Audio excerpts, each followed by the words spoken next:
So the story you keep telling yourself about your career, about your leadership style, and about all those behavioral patterns that keep showing up in your career that potentially are leading to self-sabotage is an inherited story. It's a story that we all have. It comes differently, obviously, but it is shaped by our environment. It's shaped by our parents' beliefs. It's shaped by our schools, our society, culture. Everything that has surrounded you has shaped these very deep embedded beliefs about yourself, about who you are, about how you show up to the world.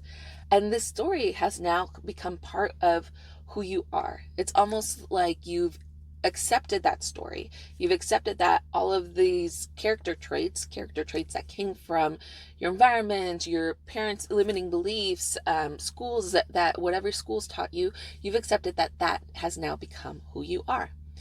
And yes, obviously, a lot of how you're being raised is it makes up the special parts of you, right? Of who you are as a unique person.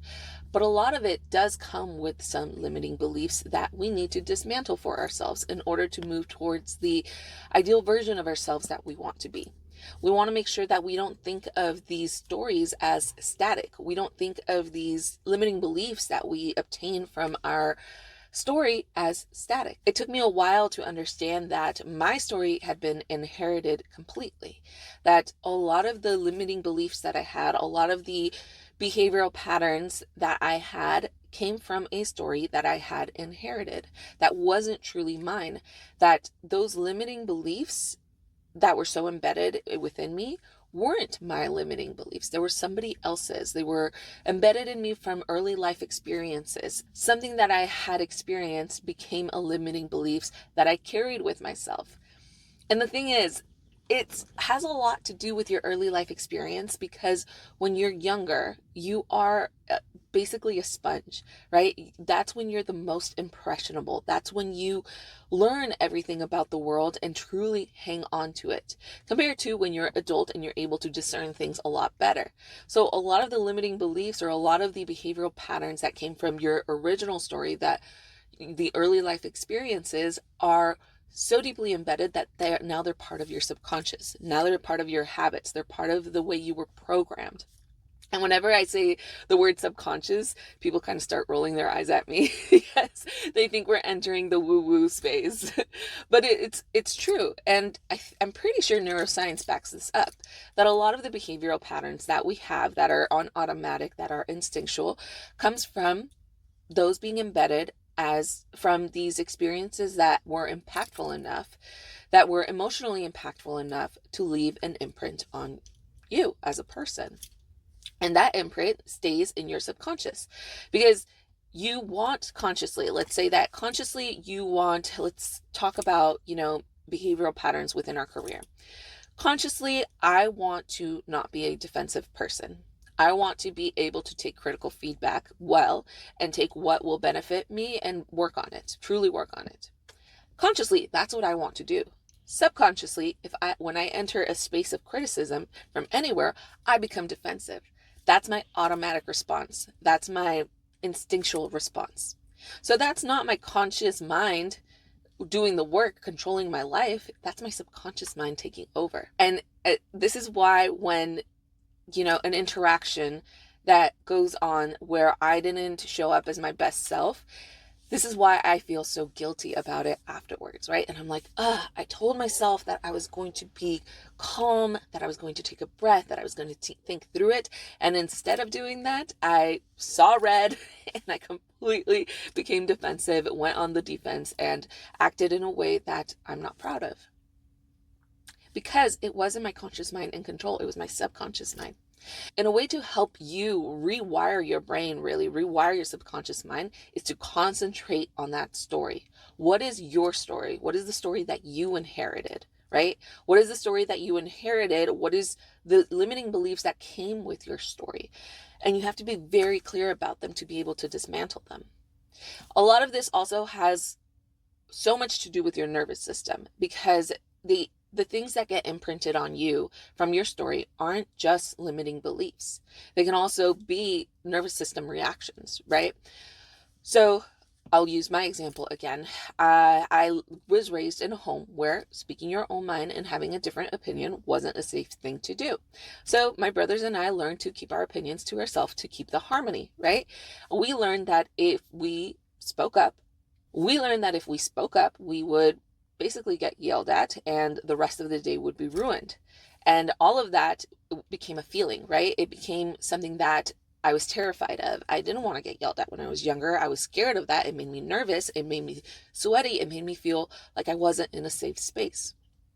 That was 8-year-old Carla. And yet that nervous system reaction continued throughout my entire life, including going into my career and especially going into my leadership career, where it was even more apparent because I saw that as a leader, you obviously have to be able to speak up. You have to be able to have an opinion and communicate that opinion clearly. All of those are essential traits of a good leader. And all of those made me so terrified. I would be so scared. Even in pretty safe settings, I would get very nervous and my voice would start shaking, my hands would start shaking. I would feel like I was never in a safe space, even though no one was going to say anything. Even when it was a positive feedback as I was speaking out loud about some opinion of mine. But it didn't matter. It didn't matter how consciously I could tell myself logically, everything's fine. Even if they disagree with you, nothing's going to happen. Subconsciously, my limiting belief and my story told me that this was a dangerous thing to do.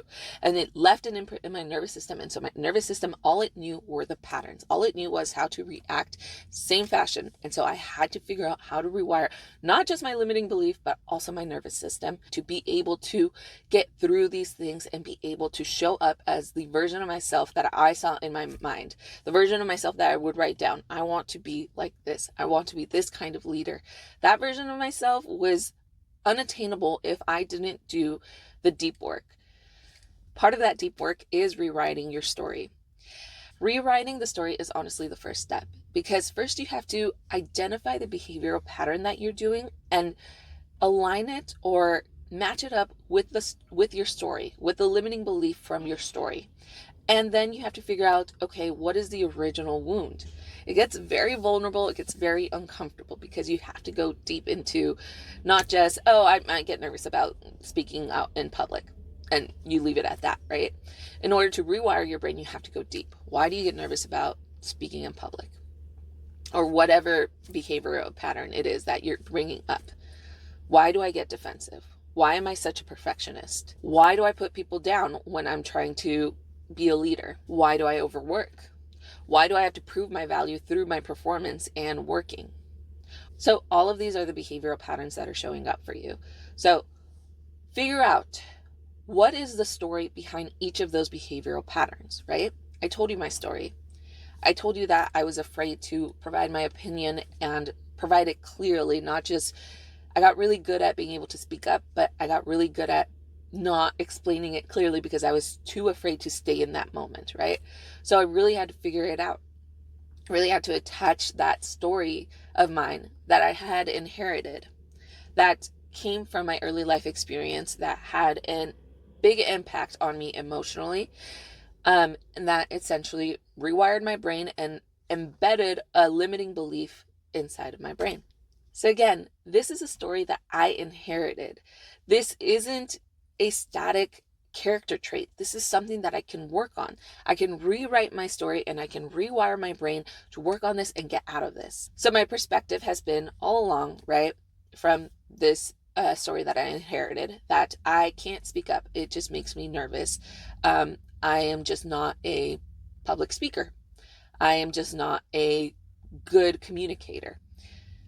That is just my personality. That's my character trait. I'm a more timid. I'm more introverted as a leader. And that's okay. It's not okay. Because if you do want to grow in your leadership career, a lot of it has to do with visibility. A lot of it has to do with providing clarity and strategy to your team. And all of that has to do with being able to communicate in a public place in front of people, to your team, to stakeholders, to whoever it is. So I had to tell myself, you know what? No, I'm not afraid of speaking out loud. I have a limiting belief because I'm terrified of getting in trouble for some reason, being judged for some reason for the opinion that I'm about to share. And most of that, I'm afraid of the feeling that I'm going to get when I do feel judged, or when I do feel like I'm in a dangerous spot here, when someone is going to contradict my opinion or whatever it is. I just know that that is me feeling nervous, and I can adjust, right? I can change. I can rewrite my story. So instead of keeping that same story, that same perspective that I had for my story, that it's dangerous to speak up, I'm going to get in trouble, I'm going to get judged, I'm going to rewrite my story to think of it as, you know what? Yeah, it was really hard to speak up in my household, but it also taught me how to defend myself. It taught me how to speak up even when no one wants to hear it. It also taught me, and I didn't understand this until way later, until I sat down and did a lot of journaling and did all of the deep work. It also taught me that it's okay to be wrong. One of the reasons, my parent got so frustrated when we would have a different opinion was because we were contradicting what he was saying. He had made a mistake and he became defensive, and so it was very difficult for me and my brothers to speak up. And I realized that it was because he felt unsafe making a mistake and feeling judged, right? So after a while, one of the character traits that I adopted was taking accountability for when I was wrong. And that made me feel very safe. If I was stating an opinion and it turned out to be wrong, I'd be like, yeah, you're right, that's wrong. And we move on, because I wanted to change my story. I wanted to change my perspective for my story. And those are the things that I learned from my story. That's how I rewrote my story. The other part of it was true. The other part of the story, it was true. It was difficult to speak up because of the environment that created an imprint on my nervous system and on my limiting beliefs. All of that was true. But also, there were so many other things that came from my story that I wasn't paying attention to that did also become character traits. So I had to be able to rewrite my story, and you can do that for every single behavioral pattern. The next thing you have to do is work on your nervous system. So if you've ever noticed that something new that you're doing is making you feel nervous, it makes you feel anxious because you have to go through it, and then you realize a year later that you've been doing it for a year and now it's just second nature, that's because you've given your nervous system evidence little by little that it is safe to do the thing, right? So let's say, for example, I used to get really nervous during client meetings. Client meetings were terrifying for me, probably because of the authority figure. Haven't done the full inner work on this. I haven't figured out the full background story, my story that I inherited on this, but probably had something to do with the authority figure thing. So I was terrified, and I would always get really nervous, and I couldn't see them as just people. I saw them as, some extraordinary people.